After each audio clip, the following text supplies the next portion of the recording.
Coming up, the city of Fairland, Oklahoma meets after resignations at their police department leave the town with only 3 officers.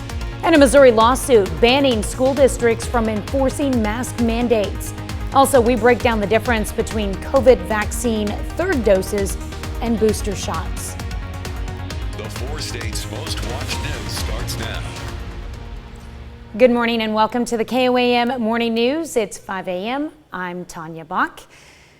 If you like the heat, well, guess what? You got more of it today. Here's Michael Hayslip with the first look. 2 more days with those heat advisories, and then we'll finally be able to put them past us. But yeah, high 90s.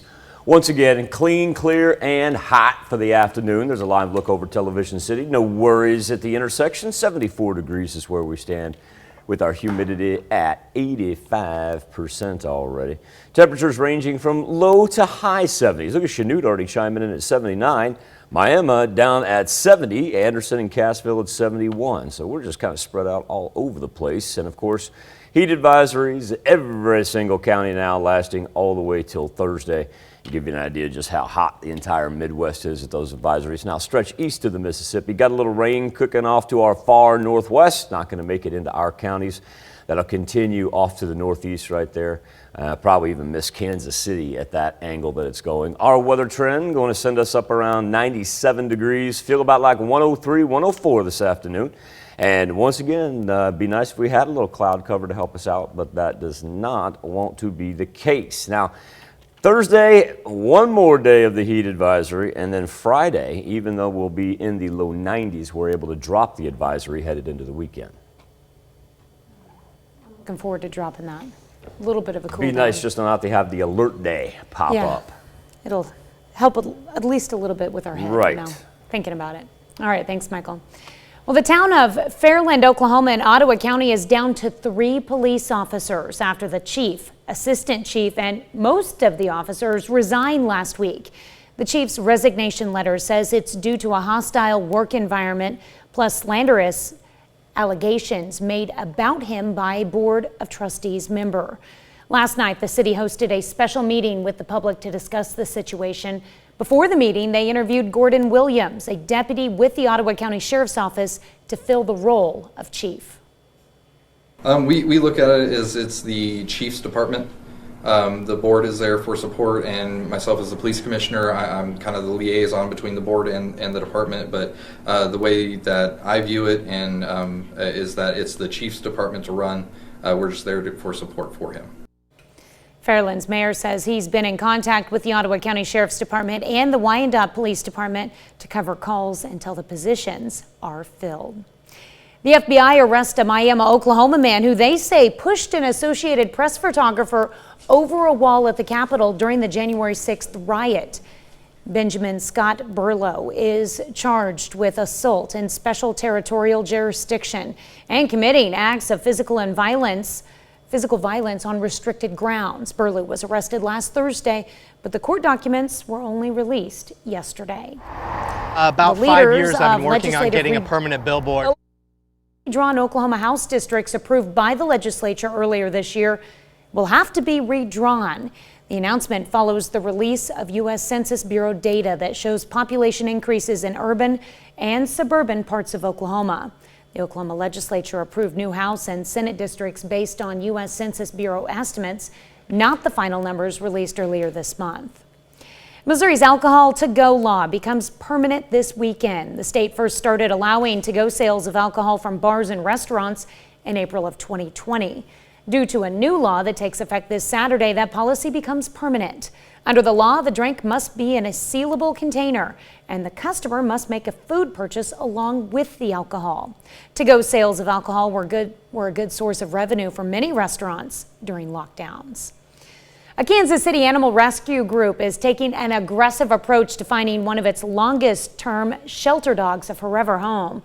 They're pulling out the stops with a 30-foot billboard campaign on a busy interstate to reach as many animal lovers as possible. Alan Shope shows us the big picture. About 5 years I've been working on getting a permanent billboard. 11-year-old pit bull mix Sally Sue has never looked so good and so large. Almost gets me a little bit emotional. Kansas City animal advocate Scott Poor has done a lot to promote the plight of shelter pets, dogs that don't get adopted. And that's how this latest idea came to reality. With social media, we tend to promote the same story to the same people. A billboard, it's especially on I-35, it's going to get thousands of views. The goal, get pups like Sally Sue a forever home. She spent more than 2 years in a shelter. All we need is that one right person to go by, make eye contact with the billboard, and we're saving another life. Scott says, of course, billboards like this one are not cheap, but he's working on permanent funding so this one can stay up year-round. And then once Sally Sue gets adopted, he can promote another dog 30 feet high. The dogs that'll be on the billboard are the ones that have been homeless the longest. He adds, any way that we can get some visibility to the longest term shelter dogs, I'll take it. Because he said, the goal is to find her not just a home, the perfect home, and as quickly as we do that, move on to the next shelter pet that deserves to be up there. If you'd like to know more about Sally Sue, you can contact the Always and Forever Animal Sanctuary in Spring Hill, Kansas. Pittsburgh community schools are recognized for their performing arts programs. The Kansas State High School Activities Association selected Pittsburgh for the Performing Arts School of Excellence Award. The award goes to the school with the best performances across all performing arts activities, including debate, music, and theater. And I found a lot more inspiration in my own seniors. I would give the credit to them because of them, I enjoyed what I did, and I'm trying to emulate and give it to the underclassmen. Pittsburgh was chosen as the winner out of 356 eligible schools in the state. That's impressive. It's 5:07. Tribute there to the late, great Greg Shaw and that program that he built and the foundation that he laid for it, and people like Cooper Neal that keep it going today. Temperatures right now ranging from 70 to 79, so we've got a wide array, and eventually we're all going to make it up into the high 90s as the heat advisory lasts for 2 more days. Feel like 104 this afternoon. Overnight, clear skies with a southeasterly breeze, and then finally on Friday we can stop talking about the alert days. That's a look at this morning's top stories and weather in our first 7 minutes. Coming up on the KOAM Morning News, we hear from the Chiefs offensive coordinator on former NEO running back Darwin Thompson. And the Southeast Lancers head into the fall with experience and good numbers in their program. Those stories coming up in sports. And in Healthwatch, the link between common over-the-counter pain relievers and stomach ulcers. You're watching the KOAM Morning News. More real news in the morning. We'll be right back. Southeast Lancers in the middle of their second week of fall practice. Lancers just 9 days away from the season opener. Southeast took a bit of a step back last season, went 3-4 overall. This after going 7-3 in 2019, but did make the playoffs for the 3rd consecutive season. Coach Cheney listing 9 starters back on each side of the ball. Certainly have the experience there. In addition to that, numbers for the program. All in all, looking pretty good right now. Besides leadership, we've got 34 kids out, and for a 2A school, we're pretty happy with that, and they're working hard. They went to the weight program this summer, and they're practicing and giving effort. Lancers kick off next Friday at home against Uniontown. You can check more out on Southeast in our Pigskin preview. Remember, all online this year, KOAMnewsnow.com/pigskin. Former NEO running back Darwin Thompson aiming to make the roster for the Kansas City Chiefs for the 3rd straight year. Thompson was the Chiefs' 6th round pick in 2019, and on Friday, he ran for 49 yards on 8 carries against the Cardinals. That, of course, was the Chiefs' 2nd preseason game. Offensive coordinator Eric Bieniemy talks about what he sees from the former NEO Norseman. Darwin's been playing his tail off. We expected Darwin to be exactly where he is. He's a tough, competitive football player that doesn't take anything for granted. He understands what it means to play on special teams, and he understands that if he is going to be on this team, that's a very important role. But he also understands the importance of when he has an opportunity to make the very most of it. You know, it's time for him to go out there and produce. Darwin is a hell of a competitor. He plays hard, he plays fast, and he loves what he does. He loves the game. St. Louis Cardinals hosting the Detroit Tigers. Game 1 of the series last night. Harrison Bader with a little defense. Diving grab out in center field. Keeps the game scoreless. Full extension by Bader. Top of the third, 2-0 Tigers. Robbie Grossman adds to it. Grossman with the solo home run. And the Tigers now lead 3-0. Oh, by the way, now that he's sitting on 500, watch him get hot. Miguel Cabrera goes back-to-back with Grossman. That is career number 501 for Cabrera. Look at that, into Big Mac land. Cards made it a game late, but the Tigers hang on to win this thing 4-3. Still to come on the KOAM Morning News, taking too many common drugs like ibuprofen or Aleve can lead to stomach ulcers. What you need to know in Healthwatch, and to check on our 7-day forecast when the KOAM Morning News returns. Hi, this Up on 517, we'll be there here in just about a minute and a half. Let's start with our daily almanac for this Wednesday, August the 25th, right there. The record high dates back to 1983, up to 101 degrees. We will skirt it or come short, but we'll still be up there close to it. There we are over 7th and Range Line. Not a whole lot of action this morning. A very comfortable 74 degrees is where we stand. Humidity hadn't let up at all. Still sitting at 85% right there. High dew point too. So if you got to walk through the grass to get to the office or get out to the car, know that it is wet out there. Our temperatures have been here, there, and everywhere this morning. We got a 9-degree gap from our low to our high. 70 in Miami and Grove, 79 right now in Chanute, and then we'll kind of split the difference elsewhere with a 74 in Lamar and a 75 right now in Nevada. Of course, we know we've got the heat advisory, and it stretches on the eastern side of the Mississippi as well. So it gives you an idea about how that heat from the jet stream up to the northwest of us is being forced not only to the south, but also to the east. Backed off of it just a little bit at the Gulf Coast. But yeah, it's not just us that's in the midst of this, certainly. As we get a look at the Skywatch storm tracker, picking up just a little rain activity over there on the far northeast. It's not going to affect any of our counties. A little lightning up on this one, up by St. Joe. That's a big one up there. It runs from northern Missouri all the way into southern Iowa. So it'd be nice if we had a little cloud covered, but I'll tell you what, and sometimes I'll take the heat over those morning thunderstorms like that.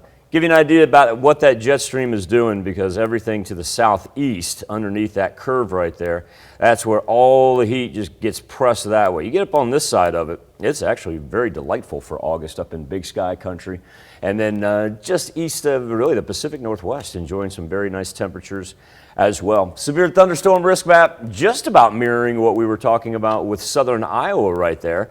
And nothing going to be headed our way. I don't think we'll even see a drop of rain today. 97 for a high, feel about like 103 to 104 for the afternoon, and then southeasterly breeze overnight, just 10 to 15 miles per hour. It'll be clear and warm once again.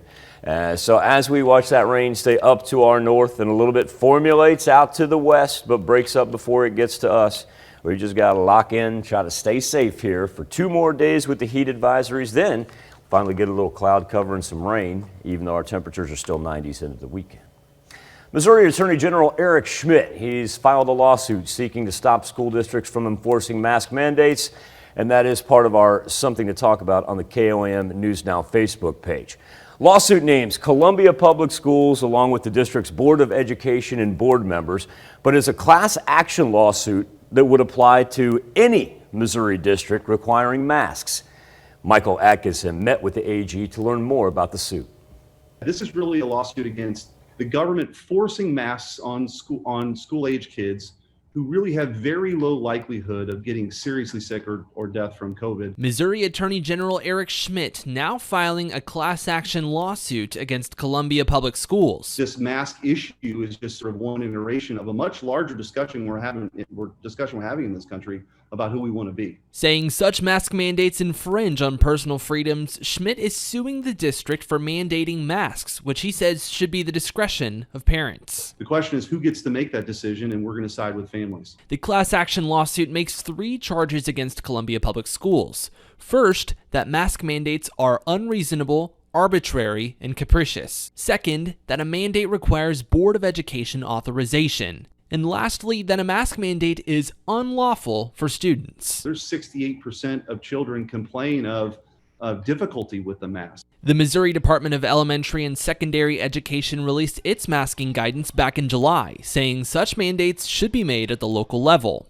Department of Health and Senior Services Acting Director Robert Nodell says his office stands by those standards. You know, we referenced the CDC guidance as it relates to masking, and you know, we recommended a layered strategy, and we also recommended that decision be made at the local level. According to DHSS data, 5 children have died of COVID-19 in Missouri, all of whom were between the ages of 10 and 17. Citing that data, as well as dozens of other articles, reports, and studies, Schmidt says the benefits of masks don't outweigh any potential harm. We live in the freest country in the history of the world, and I don't think this is the place to end that sort of freedom. Our question to you this morning: should the decision to require masks in schools be left up to parents, school district, or city and county government? You can let us know what you think by going to komnewsnow.com/vote or connecting with us via our Facebook page. Healthwatch is next. Topping Healthwatch this morning, as many area schools head back to the classroom, they face continuing challenges from the pandemic. Local schools are working with health departments and families to track COVID-19 cases. The Carl Junction School District plans to track numbers daily as they receive updates from the Jasper County and Joplin Health Department. The district's assistant superintendent says they'll use a dashboard to keep track of cases, determining how they operate for the school year. If we had a situation where we saw that we were having a significant increase in numbers, then we would take that into consideration and we would use that information to make decisions. I can tell you that currently our numbers are very low. We have 0 staff members in isolation or quarantined. We've only got 4 students that are isolated.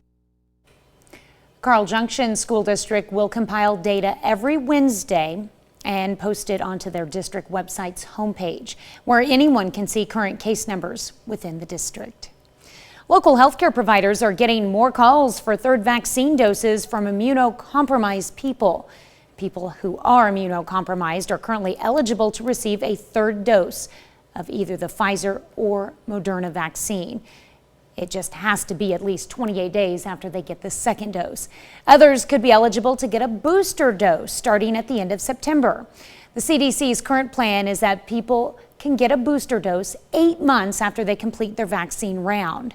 But what if you get a booster shot less than 8 months later?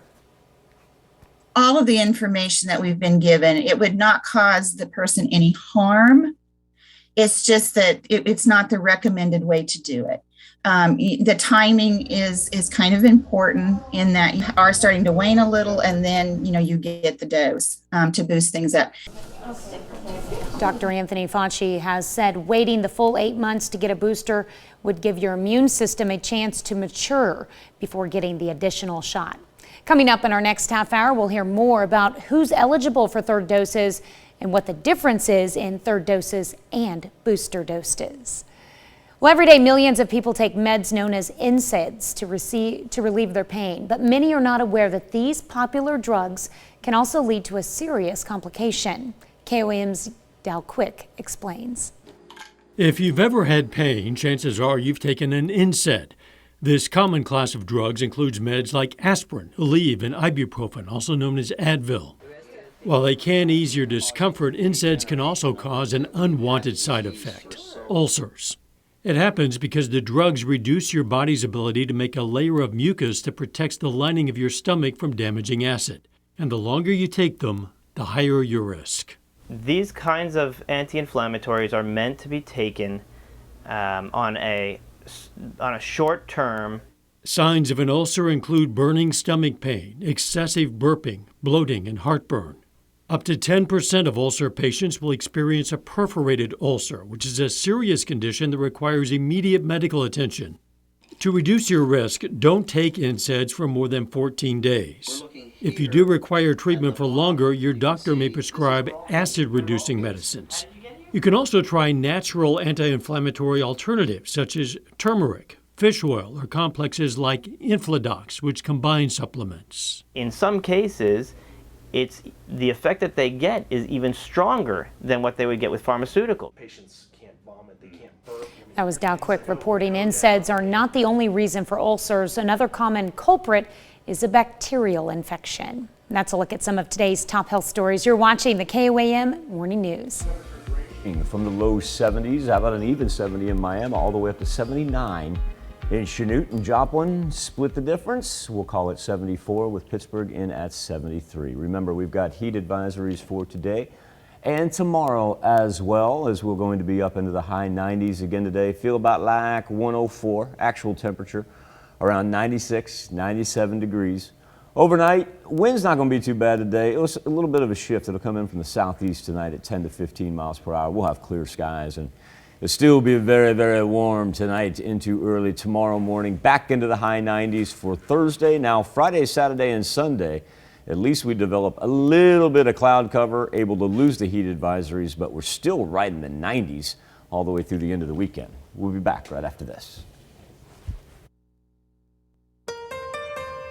Coming up, the city of Fairland, Oklahoma meets after resignations at their police department leave the town with only 3 officers.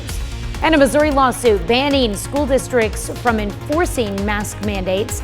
Also, we break down the difference between COVID vaccine third doses and booster shots. The 4 states' most watched news starts now. Good morning and welcome to the KOAM Morning News. It's 5:30. I'm Tanya Bach. We find ourselves once again in a heat advisory. We go straight to Michael Hayslip. 2 more days. To the forecast. 2 more days. Joplin Regional topped out at 94 yesterday. That's a little, and I don't want to say deceiving. That's what it got. That's what it was at. But I know I saw 97s and 98s all throughout the 4 states yesterday. So don't think just because we had that one reading at that one airport that it is not hot.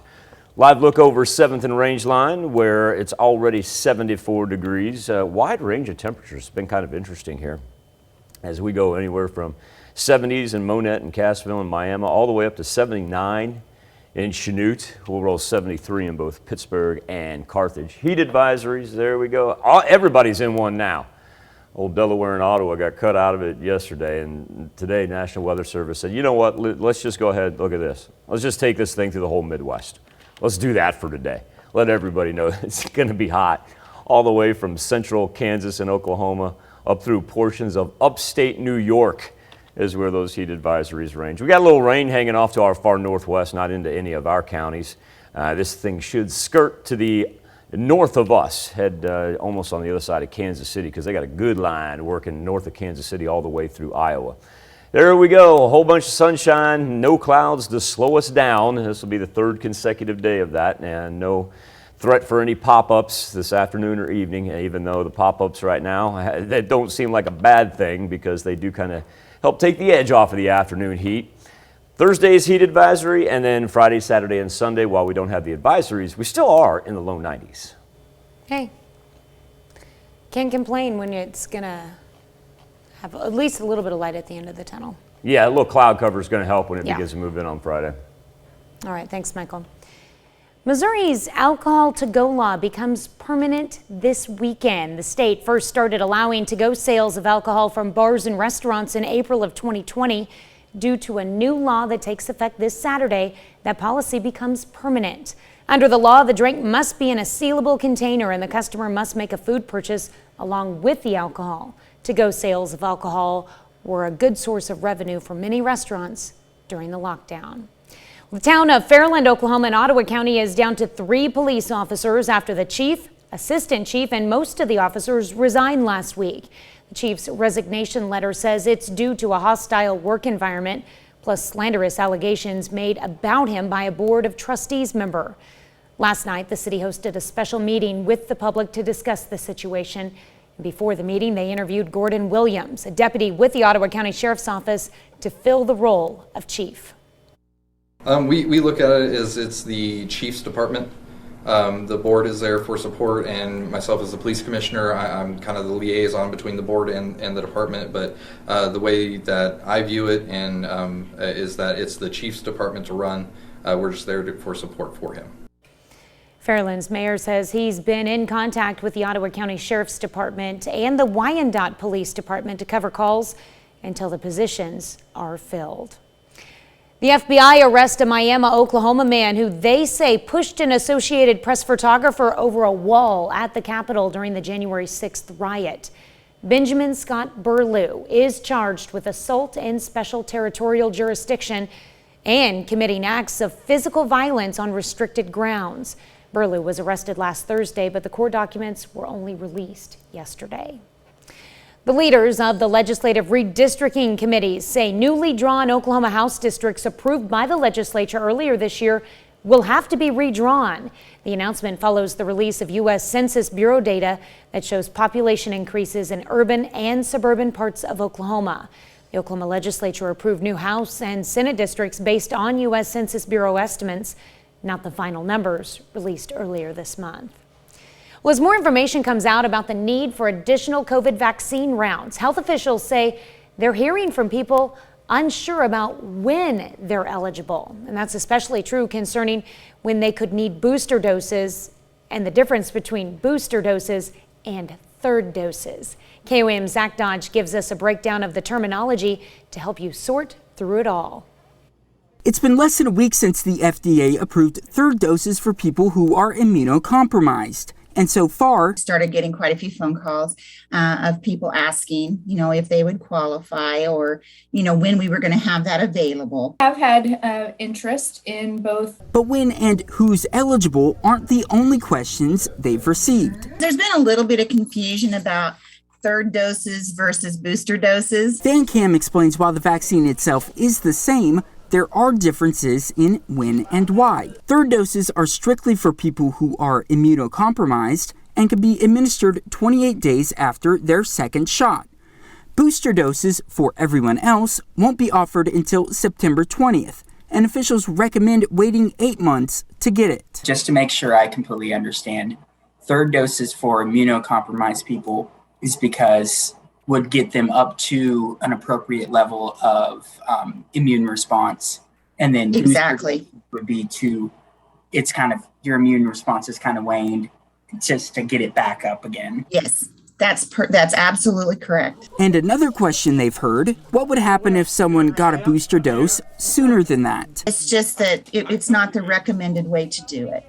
The timing is kind of important in that you are starting to wane a little and then, you get the dose to boost things up. Dr. Anthony Fauci has also said waiting the recommended period will give your body time to adapt to the vaccine. And on top of that, waiting may give providers a chance to plan for the logistics of juggling first, second, third, and booster doses all at once. Logistics are always going to be a concern, so we're just trying to work through that process. We are have the benefit of having an electronic health record to be able to help us track those doses. As we did with the first go around, we'll just adjust as we need to make sure that we can meet everyone's needs. Zach Dodge, KOAM News. The Mercy Hospital is currently taking third dose appointments, and Crawford County has a third dose walk-in clinic scheduled for this Friday. That's a look at our top news stories. Coming up this half hour on the KOAM Morning News, U.S. officials say there's a growing threat of a terrorist attack on the Kabul airport. We'll have the latest there. Plus, can you pronounce Pfizer's vaccine name? Jeannie Moose pokes a little fun with it. But first, it's 5:37. Temperatures right now anywhere from 70 to 79. Everybody ending up in the high 90s later on today as the heat advisory ranges for Wednesday and Thursday. We're going to be clear, clean, and hot. I mean, it'd be nice if we had a little cloud cover, but the rain just skirts around us, as do the clouds. And even when we lift the heat advisory on Friday, Saturday, and Sunday, we're still in the low 90s. Be back with World Watch next. Topping World Watch, more than 70,000 people have been evacuated from Afghanistan since August 14th, the day before the Taliban took over Kabul. No Americans have died since it began, but there are still thousands hoping to get out. And the U.S. military is planning to withdraw its troops next week. CBS's Bradley Blackburn has the latest. The United States continues to evacuate thousands from Afghanistan every day. The first hope is God, and the second hope is the United States government to help them, to take them out of there. Nazar got out just before Kabul fell to the Taliban and now lives with family in California. Me, I was working with the U.S. governments for 5 years. I have the documentation that I was able to get out of Kabul. But the people, there are too many people that they don't have anything on their hands because it happens as a sudden and they were not prepared for it.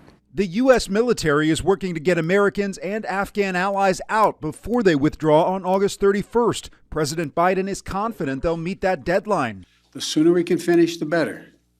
Each day of operations brings added risk to our troops. The president has asked the Pentagon and State Department for contingency plans. The completion by August 31st depends upon the Taliban continuing to cooperate and allow access to the airport for those who were transporting out, and no disruptions to our operation. Taliban leaders say they are blocking Afghan citizens from reaching the airport. Another threat to the mission, an Islamic State affiliate known as ISIS-K. Every day we're on the ground is another day we know that ISIS-K is seeking to target the airport and attack both U.S. and allied forces and innocent civilians. Lawmakers from both parties want the White House to scrap its deadline and only leave after the last American is out of Afghanistan. Bradley Blackburn, CBS News. Two congressmen, Massachusetts Democrat Seth Moulton and Michigan Republican Peter Meyer, both veterans, secretly flew to Kabul. They say they wanted to provide oversight on the executive branch. A U.S. official responded harshly in a statement to CBS News, calling it selfish, irresponsible, and dangerous, adding that they will be occupying seats on their return to the U.S. that should be going to those in need. Airbnb is set to host thousands of Afghan refugees fleeing the country. The company's CEO says it'll house 20,000 refugees in properties listed on its site free of charge. Airbnb corporate will foot the bill through contributions and donations to its refugee fund. That's a look at one of our biggest headlines from around the world. Let's toss it over to Michael for our Something to Talk About. Thank you, Tanya. This morning on the KOAM News Now Facebook page and our morning Insta poll, mask mandates in schools. Missouri Attorney General Eric Schmidt files a lawsuit seeking to stop school districts from enforcing mask mandates and requirements aimed at slowing the spread of COVID-19. Now, the lawsuit names Columbia Public Schools, along with the district's Board of Education and board members, but it's a class action lawsuit that would actually apply to any Missouri district requiring masks. New school year began yesterday for several districts across the state, and more than 4 dozen districts are now requiring students, teachers, and staff to wear face coverings. Our Something to Talk About specifically is who should make the decision. Should it be parents, the school district, city, county government, or we got a last option here, the state. And right now, 75% of you say it should be the school district. 70%, that's the great thing about the Insta poll, just changes like that. 30% say let mom and dad handle it. 0% right now say it should be a state, city, county government decision. All you got to do is go to KOAMnewsnow.com/vote. You can also connect to us via our Facebook page at KOAM News Now. We'll be back with the news you need to know before you head out the door right after this. Here's a check of today's top headlines, the news you need to know before you head out the door. Missouri Attorney General Eric Schmidt files a lawsuit seeking to stop school districts from enforcing mask mandates and requirements aimed at slowing the spread of COVID-19. The lawsuit names Columbia Public Schools, along with the district's Board of Education and board members, but is a class action lawsuit that would apply to any Missouri district requiring masks. Missouri's alcohol to-go law becomes permanent this weekend. The state first started allowing to-go sales of alcohol from bars and restaurants in April of 2020. Due to a new law that takes effect this Saturday, that policy becomes permanent. Under the law, the drink must be in a sealable container and the customer must make a food purchase along with the alcohol. The town of Fairland, Oklahoma and Ottawa County is down to 3 police officers after the chief, assistant chief, and most of the officers resigned last week. Last night, the city hosted a special meeting with the public to discuss the situation. The chief's resignation letter says it's due to a hostile work environment, plus slanderous allegations made about him by a Board of Trustees member. Before the meeting, they interviewed Gordon Williams, a deputy with the Ottawa County Sheriff's Office, to fill the role of chief. The leaders of legislative redistricting committees say newly drawn Oklahoma House districts approved by the legislature earlier this year will have to be redrawn. The announcement follows the release of U.S. Census Bureau data that shows population increases in urban and suburban parts of Oklahoma. The Oklahoma legislature approved new House and Senate districts based on U.S. Census Bureau estimates, not the final numbers released earlier this month. That's a check of today's top headlines, the news you need to know before you head out the door. We'll get some color back before we do that. 74 degrees is where we stand in Joplin, and temperatures have been just about here, there, and everywhere. We've still got places like Monette, Cassville, Miami Grove, just hanging on to that 70-degree mark. And then we've got Chanute waiting to jump up to 80 as it sits at 79 right now. So it is a little bit warmer throughout southeast Kansas, with 77 in Neodesha and 76 in Parsons compared to the pair of 73s in both Lamar and Carthage. Doesn't really matter where you are, though, because everybody is in a heat advisory as far as the 4 states goes. And it's pretty expansive geographically as the heat advisories actually push from central Kansas and central Oklahoma. And then you go east up to the northeast right there, all the way into central New York State. So it's, like I said, it's not just us. There's a lot of people going to be abnormally hot today. This line of thunderstorms lasting from Wichita, stretching north up to I-70, is going to skirt on the other side of us. Haven't picked up any lightning with that, and really travel concerns going to be minimal for even if you're on I-70. Now, work up here north of St. Joe. A little mess on our hands here. We've got a whole bunch of lightning there in the northwestern section of Missouri and all through south and central Iowa. So that's going to be where the majority of the action for today is situated. All the heat just on the southeast side of the jet stream right there, and all it does is push off to the east. And like I said, as far as any threat of rain, keep that really through portions of Iowa, not going to affect us. Here in just a little bit, we'll talk a little bit about our tropical weather because we're beginning to pick up. I figured it's been a little slow as of late. Now we're starting to pick up some low pressure systems that are going to play a role here through September and October. But before that, we got to get through August. So we've got the heat advisories for Wednesday and Thursday. Finally dropped the advisories Friday, Saturday, and Sunday, but I mean, temperatures still in the low 90s. We'll be back with more KOAM Morning News right after this.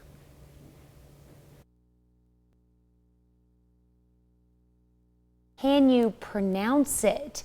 Jeannie Moose has some fun with the name calling and explains where the name community comes from.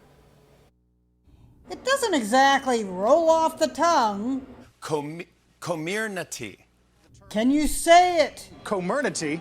Can you spell it? Community is the new name. It was so much easier to just say Pfizer's COVID vaccine, but now that the FDA has given it full approval and included how to pronounce it, prepare to hear the name. What's up with community? Twitter pretty much trashed it. They shouldn't even be allowed to name their pets. Sounds like a Soviet secret police branch. Community, which sounds more like a drunk person trying to say community. You can't arrest me. I'm a valued member of the community. Well, actually, Pfizer says the name is a mashup of the terms COVID-19, mRNA, community, and immunity. Seth Meyers joked the creators must have been smoking something. So it actually, makes sense, dude. The name was dreamed up by the Brand Institute, a major player in naming pharmaceuticals. It ain't easy. The FDA has 42 pages of guidelines for naming drugs, many of them aimed at preventing mix-ups with other drugs. The Brand Institute told CNN it takes time for the names to be adopted by the general public, though some are easier than others. Viva Community! Some imagine Don Draper of Mad Men making the pitch. What was that? That was the best I could do. The name for the Moderna vaccine, also created by the Brand Institute, is Spikevax. Oh, that's a lot better. Experts in naming, like Mike Carr, say the most important thing is memorability. If the name will stick inside of your target's head. And Carr says community fails. I just don't think it would even get a C. He proved his own point by not quite managing to remember it. Commonality? Did I get that right? Nope. I don't think there's much else to do here, but call it a day. Call it a day, but don't call it Comirity? Ginimos. Comirity? CNN. Maybe? New York. I wasn't quite sure yesterday when I read the story for the first time if I was saying it right. So. Tell you one group of people that does not care how it is spelled, just as long as they're talking about it, and as long as they got paid, that ad agency. That's right. Riding off into the sunset, folks. They just got 2 minutes free coverage out of that. All right, here's what we've got on the KOAM News Now Facebook page this morning. Missouri Attorney General Eric Schmidt with a lawsuit against the Columbia School Board and its members. It's actually a class action suit, and it really comes down to who makes the decision to require masks in schools, and that's what we're asking you. Right now, we're just about split as far as parents and the school district. We've got 51% for the school district, 45% for parents.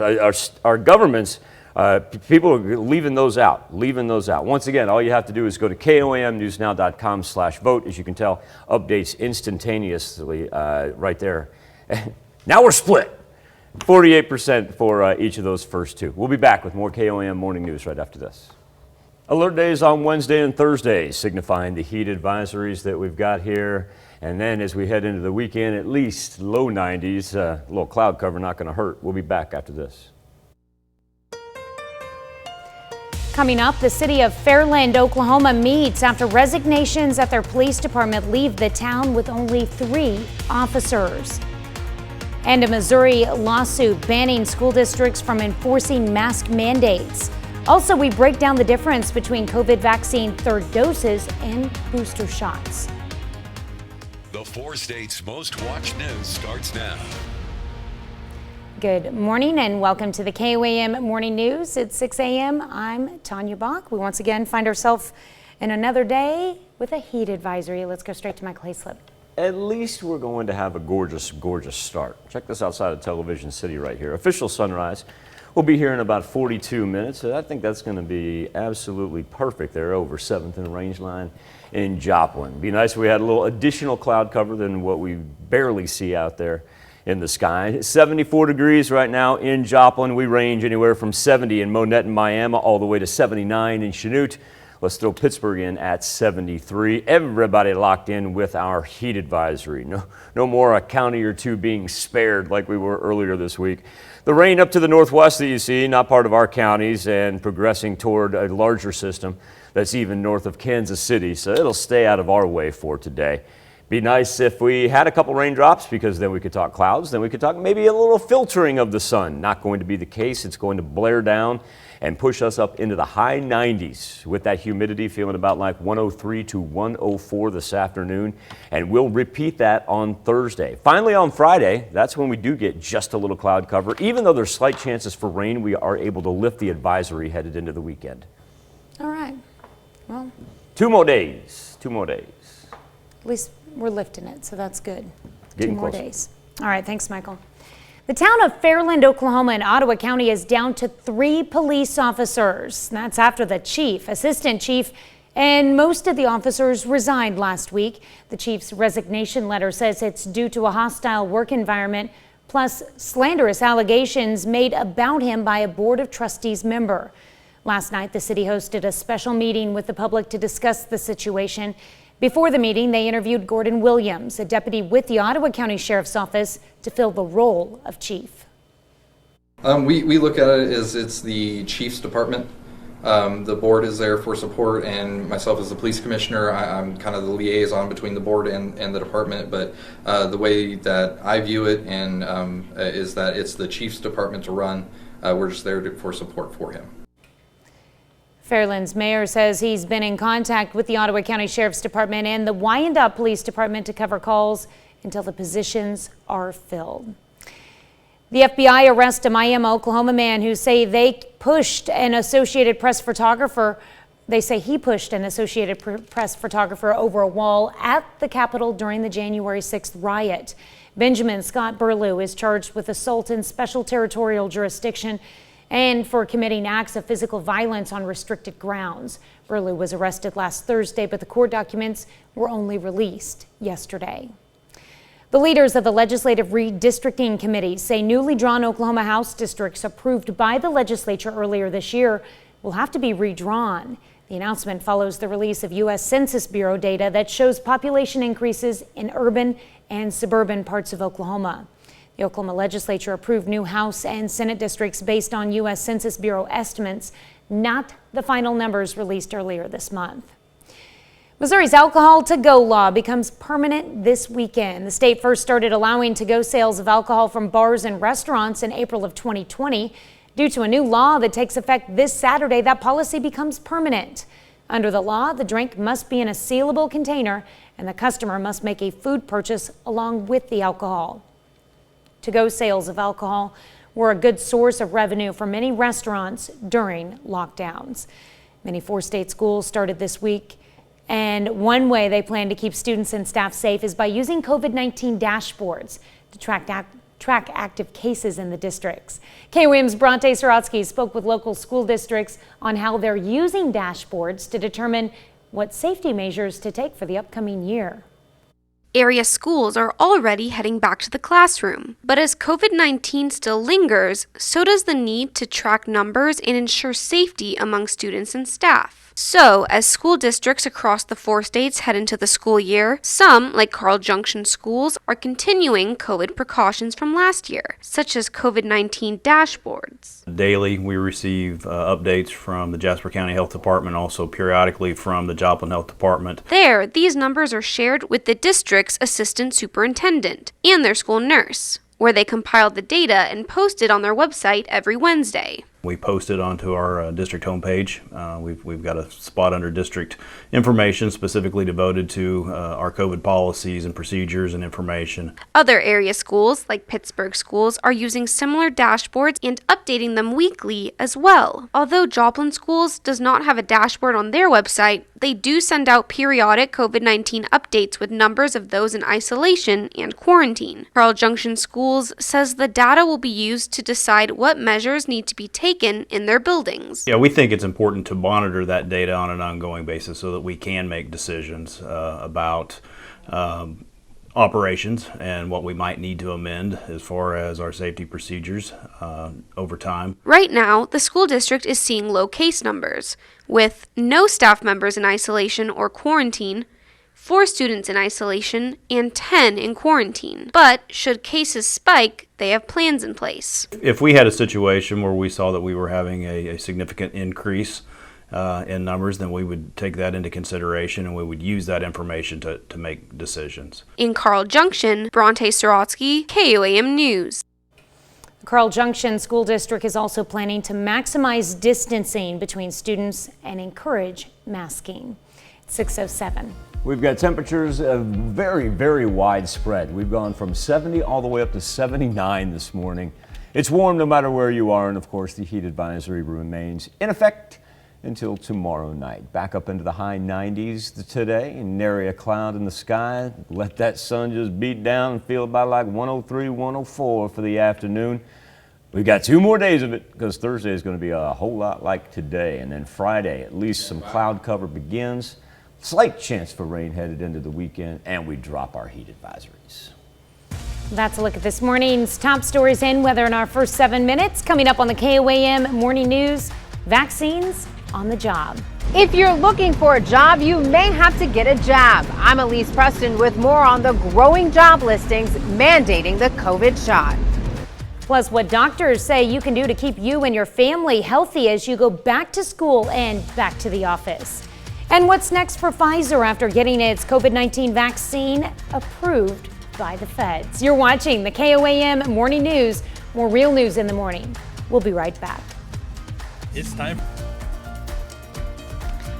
In Consumer Watch this morning, more companies have started requiring employees be vaccinated against COVID-19.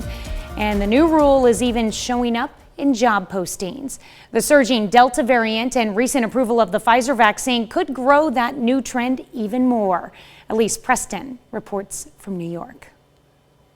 Bonanno Concepts is serving up something new at its restaurants in Colorado. The company is requiring all employees be vaccinated by September 30th and says almost all of them have agreed. We have had 20% of our non-vaccinated employees, almost 20%, sign up to get vaccinated within 24 hours of us rolling out this policy. A growing number of major corporations, from United Airlines to Google, are mandating the COVID-19 shot for certain workers, and many companies want the same for new employees.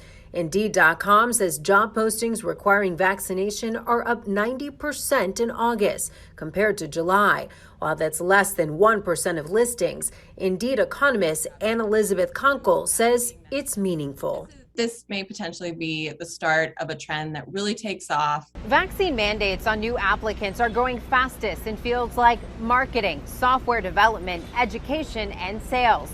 And it appears many workers are on board. A Gallup poll finds 52% of employees are in favor of vaccine mandates, 38% are against them, and 10% say they're neutral. Mandates could be attractive to job seekers, too. Having everybody be vaccinated certainly alleviates, that question of, is this the right job for me? Kunkel expects more new jobs will make the move, especially following FDA approval of the Pfizer vaccine. Employers may feel a lot more comfortable requiring vaccination. Economists say getting public health back to normal is ultimately good for business. Elise Preston, CBS News, New York. Some employers are offering incentives to get the COVID-19 shot. Intel is reportedly offering workers $250. Vanguard Group will pay $1,000 for proof of vaccination. Wouldn't that be nice?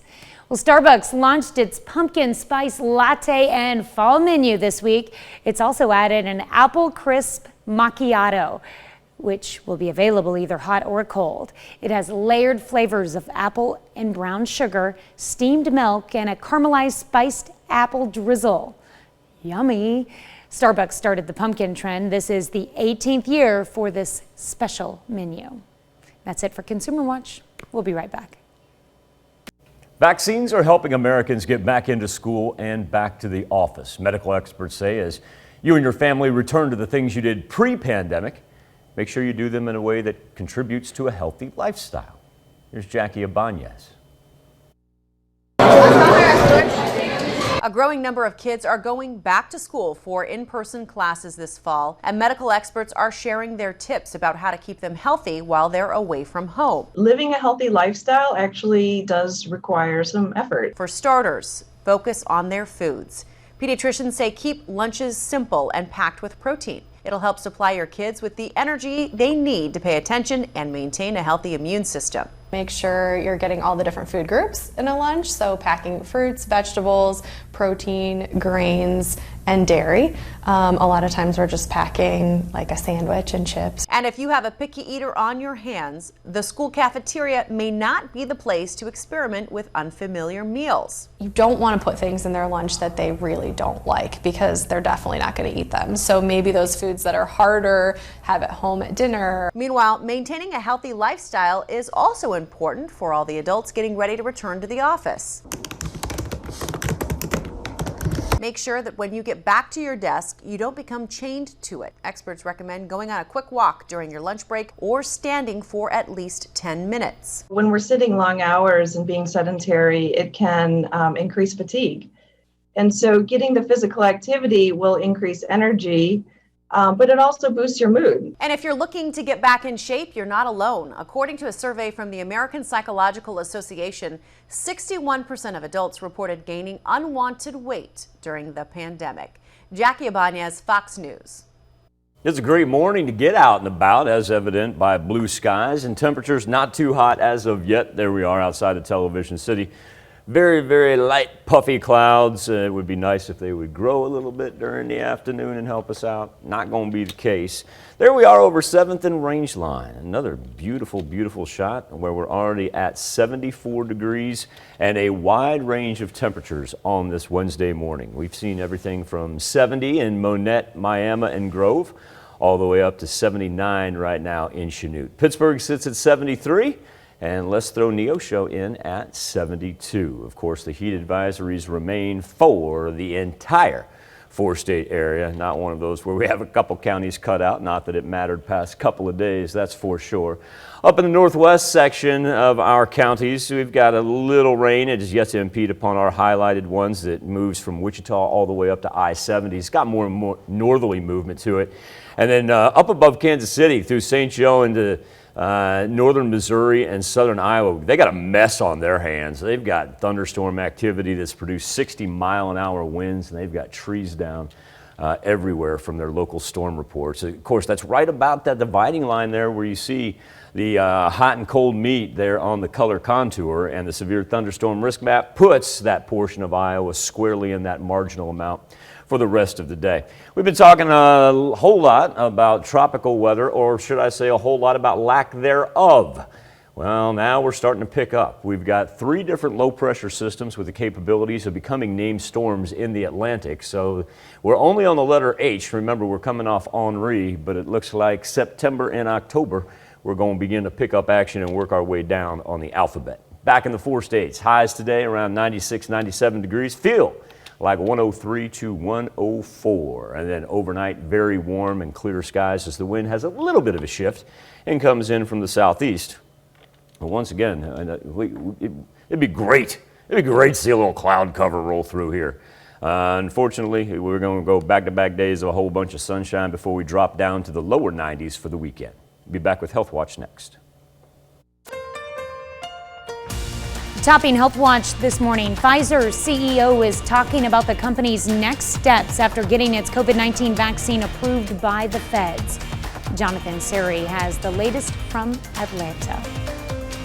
The U.S. is averaging about 1 million shots every day, but health officials say they're expecting that number to increase now that the FDA has authorized Pfizer's COVID vaccine for people 16 years and older. Pfizer CEO Albert Bourla tells Fox News the company is now putting its focus on developing booster shots and getting full approval of its vaccine for young people. We are having a very large studies right now. For kids between 5 and 11, we will be able to finish our studies in September. And a little bit later, we are going to do for kids below 5 years old. And vaccinating kids is becoming more of a priority as the Delta variant continues to spread, hitting children harder than the original strain. But there are still a handful of states resisting new mitigation efforts in schools, including at least 7 banning mask mandates. On Monday, Utah joined a growing list of states being sued to overturn those bans. We honestly can't say that our schools are safe if we ignore the guidance from the medical and health experts. Now that the vaccine has been fully approved, more mandates are going into place, including at Louisiana State University, where football fans entering Tiger Stadium will have to prove they've been vaccinated, reflecting a growing trend among schools and businesses. If we're not doing everything to take care of people, to take care of one another, artists, patrons, and a staff, I don't see how we get back to it in a healthy environment. Moderna applied for full authorization for its vaccine about a month after Pfizer did, meaning its approval could come in the coming weeks. In Atlanta, Jonathan Siri, Fox News. Health officials say there's been some confusion surrounding third doses and booster doses. The director of the Crawford County Health Department explains third doses are for immunocompromised people and are called third doses because it'll get them to an immune response that's similar to that of someone who's not immunocompromised. The third dose can be administered after the second. Booster doses are for everyone else and just increase immune response after it wanes over time. That's why health officials recommend people wait 8 months to get a booster. When the information first started coming out, it was a little bit vague, and so we too, wondered, and then, then more information came out and it was clearer. But it is, we really want to make sure we're getting the people who are having more issues or immune compromise that we're, seeing to their needs. Booster doses will not be available until the end of September, but the Crawford County Health Department is holding a third dose for people who are immune compromised on Friday. Well, drinking and smoking tobacco during pregnancy may increase the risk of losing a child. Research funded by the National Institutes of Health followed nearly 12,000 pregnancies in the U.S. and South Africa. It found women who drank and smoked through their first trimester and beyond had nearly 3 times the risk for delivering a stillborn baby. Well, lifestyle could be a factor in heart attacks among young adults. A new study in Germany tracked more than 500 heart attack patients up to 45 years old, and it found 82% of them were smokers. They were also more likely to be obese and have high blood pressure or diabetes. Well, here's another reason for staying well hydrated. A new study finds drinking plenty of water may help prevent heart failure. Research from the NIH finds without enough hydration, the body attempts to conserve water, which can activate changes in the heart that lead to cardiac failure. Let's look at some of today's top health stories.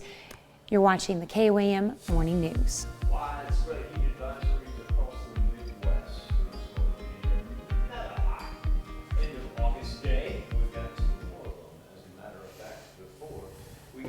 Our heat advisories. So while we sit right now anywhere from 70 to 79 degrees, this afternoon is when it's going to get up to about, say 96 to 97. As a matter of fact, we're going to be pushing up around 90 by about the noon hour. No shot for rain, no shot for clouds. Just lock in and remember, we're going to have to put up with one more day. Even as we work into the 90s, I do want to point out, or even as we work into the weekend, do want to point out, even though we don't have a heat advisory, we're still in the low 90s for Friday through Sunday. We'll be back after this.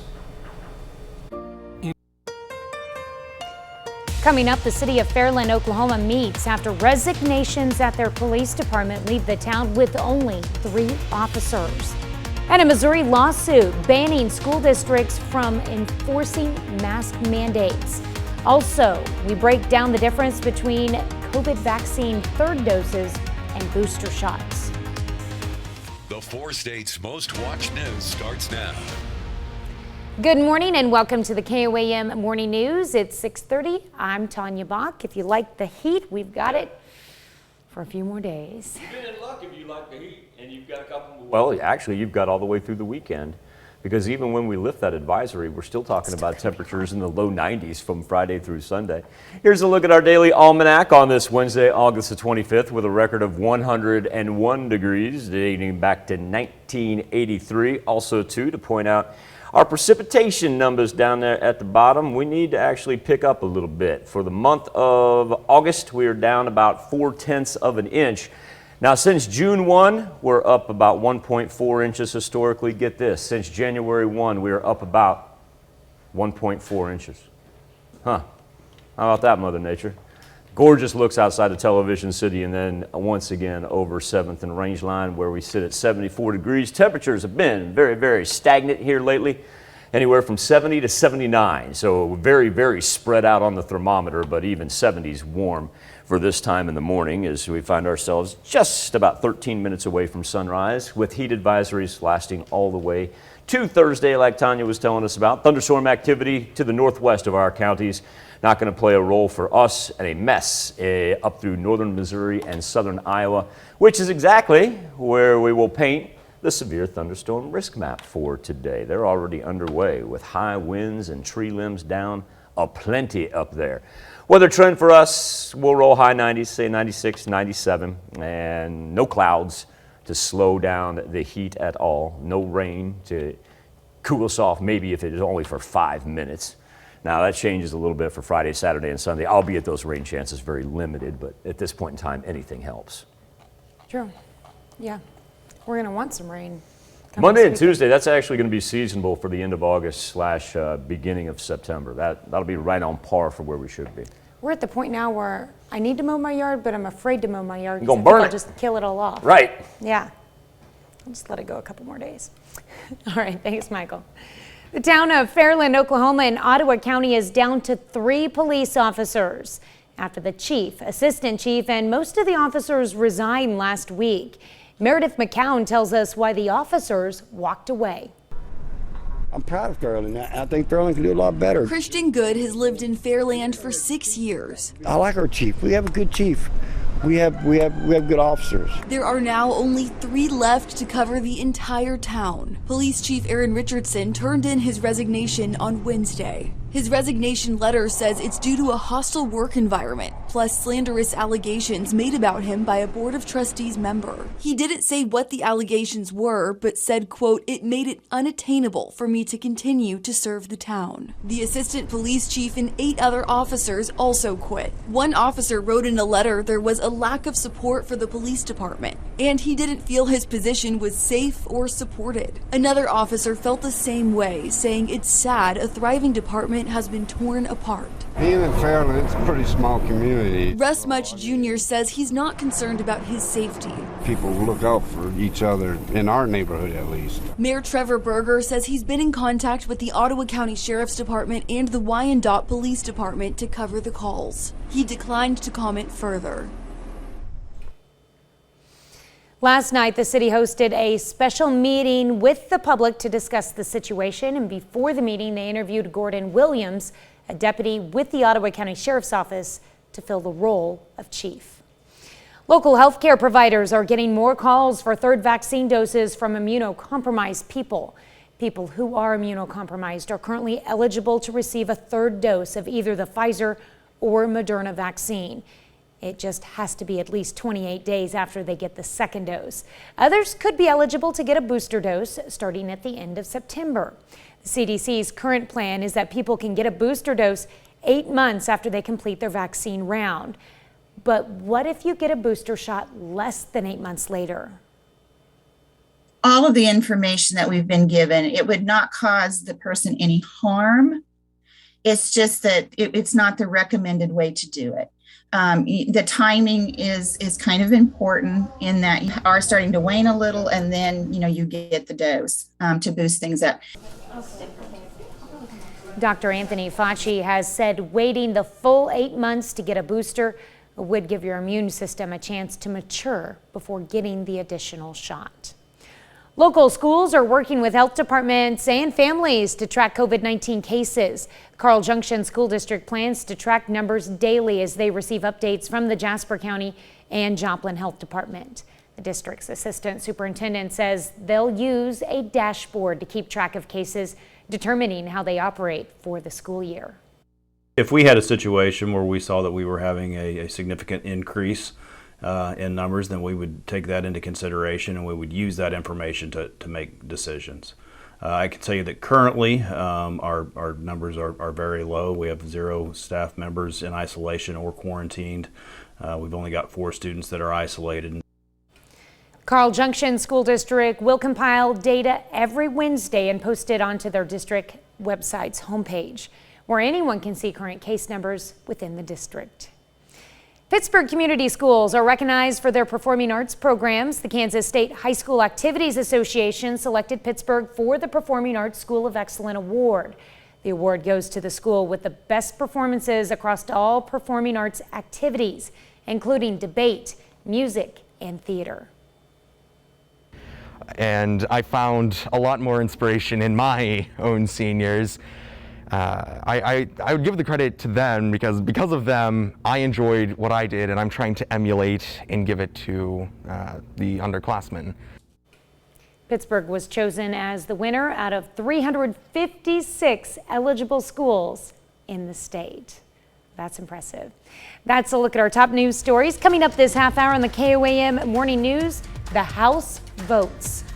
House Democrats are moving forward with President Biden's infrastructure plan. I'm Bradley Blackburn with details on that and the passage of a key voting rights bill.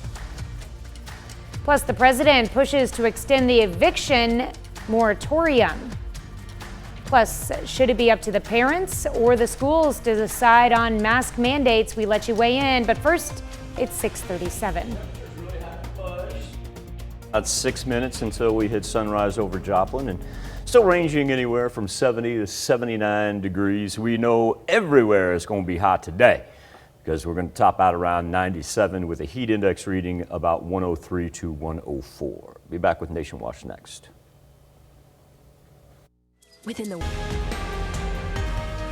Topping Nation Watch this morning, House Democrats vote to move forward with President Biden's two-track infrastructure plan and a major voting rights bill. It's a legislative victory for the president, but it's not a done deal yet. Bradley Blackburn has the details. The resolution is adopted.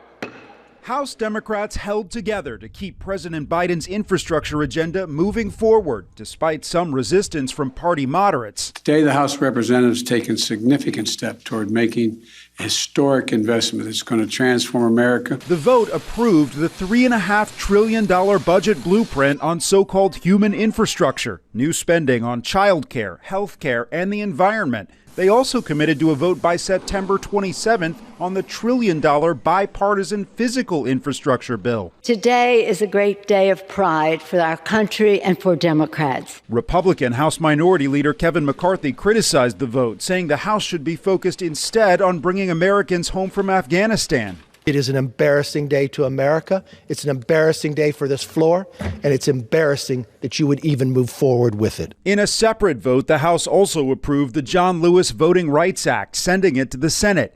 Named for the former congressman and civil rights leader, the bill is meant to shore up the 1965 Voting Rights Act that's been weakened by the Supreme Court.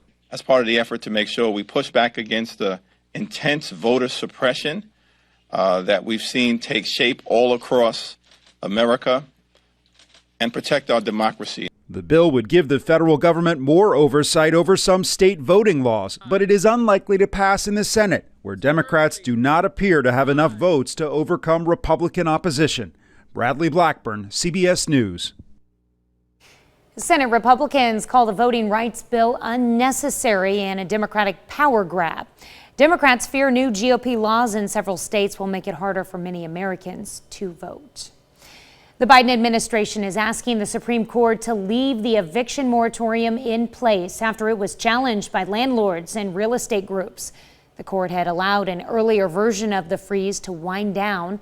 The CDC then renewed the measure through October 3rd. Groups representing landlords say Congress does not have the authority to give the CDC the power to issue the moratorium. The search for the missing from weekend flooding in rural Tennessee that killed more than 20 people presses on. Crews on Tuesday scoured a creek bed for any bodies that might have washed away. Meanwhile, President Biden approved a major disaster declaration for Tennessee. The action frees up federal aid to help with recovery efforts in hard-hit Humphreys County. Saturday's flooding wiped out roads, cell phone towers, and phone lines, leaving people uncertain about whether family and friends survived. The rainfall more than tripled the forecast and shattered a state record. An army of firefighters is trying to keep a huge wildfire from pushing towards Lake Tahoe. The lake surrounded by resort communities straddling the California-Nevada state line. The Caldor fire is just 9% contained after scorching more than 180 square miles and destroying at least 455 homes southwest of Lake Tahoe. The California Department of Forestry and Fire Protection Chief says the Caldor fire is now the nation's #1 priority for firefighting resources. That's a look at today's top national stories. Let's check back in with Michael for our Something to Talk About. Thank you, Tanya. This morning on the KOAM News Now Facebook page and our morning Insta poll, Missouri Attorney General Eric Schmidt has decided that he is filing a lawsuit against the Columbia Public School District, its school board, and its school board members. This is also a class action suit, meaning that it would pertain to any school district throughout the state of Missouri.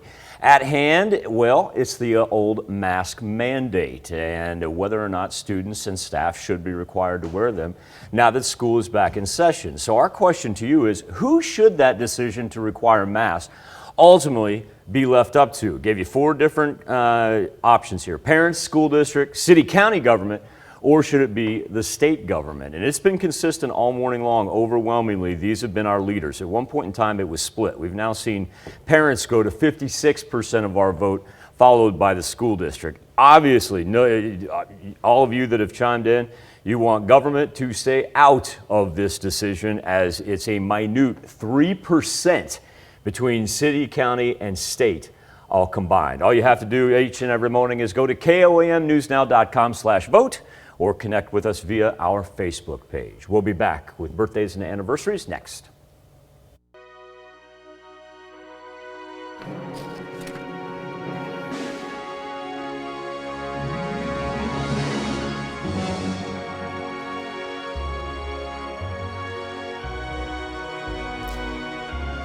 We take this time to honor today's four-state hero, Specialist Larry Palmer in the U.S. Navy. The sailor hails from Joplin, Missouri.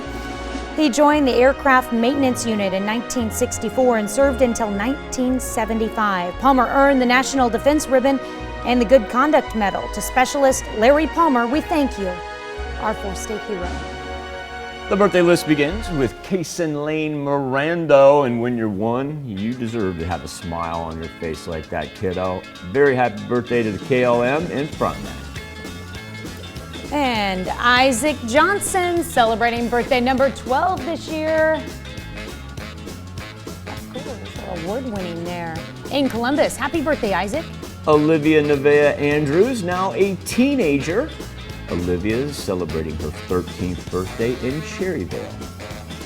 Jake Linehan is sweet 16 this year. Good night, Irene. Happy birthday, Jake, in Pittsburgh. All right, Brenda, now you can send him out to run all those errands. Load him up with that driver's license. I wonder if that's the license he has in his hand. He's ready to rock and roll. Happy birthday, Jaker. Cole Lawrence is also turning 16. Little Joplin Eagle pride out on the baseball diamond. Cole, congratulations and have a great day, my man. Blake Guffey celebrating the big 4-0 this year. Happy birthday, Blake. And John Watson, a happy 57th birthday. John celebrating in Neosho. All right. And Shane and Phyllis McDaniels are celebrating their 48th anniversary this year. The McDaniels are in Pineville, Missouri. And Jason Miller, give you a screen all to yourself, Jason, as he celebrates his 48th. I am told that Jason is a great floral designer, and you can find him and wish him a happy birthday in Miami. A happy birthday and happy anniversary to all on this August 25th. That's where you can send them into birthdays@KOAMTV.com. You can also find us on the website, on the interweb, as Tanya likes to call it. I've been trying to break her of that habit, but she just consistently is like, no, Michael, it's the interweb. And I'm like, yes, ma'am, whatever you say, miss, whatever you say, T-Bach. You go to KOAMnewsnow.com. Folks, if you could only see her roll her eyes at me in this glare that I am getting right now, it is classic. Now, here's Tanya Bach with a very important birthday announcement. That's right. You can be a part of the KOAM Birthday Club by going to what Michael likes to call our interweb and signing up.